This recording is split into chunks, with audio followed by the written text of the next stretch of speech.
ఏపీకి వస్తున్న పెట్టుబడులు ఇతర రాష్ట్రాల్లోని ఎన్నికలను కూడా ప్రభావితం చేస్తున్నాయని టీడీపీ ఎమ్మెల్యే గంటా శ్రీనివాసరావు అన్నారు. కాబులపడ్డలో సీఎం చంద్రబాబు చేతుల మీదుగా కాగ్నిజెంట్ సహా 7 కంపెనీలకు శంకుస్థాపన చేయనున్నారు.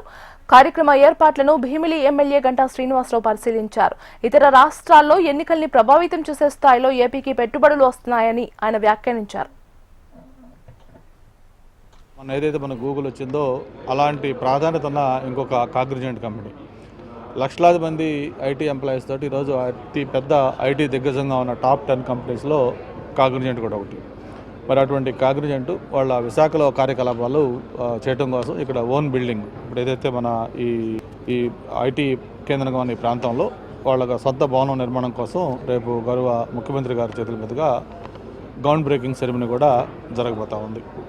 మనం మొన్ననే చెప్పుకున్నాం, హైదరాబాద్లో ఆ రోజు మైక్రోసాఫ్ట్ వచ్చిన తర్వాత ఎలాగైతే హైదరాబాదు ఒక ఐటీ కేంద్రంగా మొత్తం ఈరోజు దేశంలోనే ఒక బెస్ట్ ఐటీ సెంటర్గా సైబరాబాద్ డెవలప్ అయ్యే విధంగా అది తయారైందో అలాంటి పరిస్థితి కూడా విశాఖపట్నంలో వస్తూ ఉంది.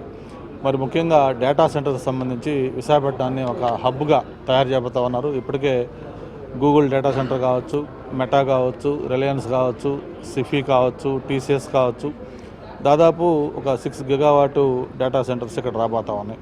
కోట్లాది రూపాయల ఇన్వెస్ట్మెంట్స్ ఇక్కడికి రాబోతూ ఉన్నాయి.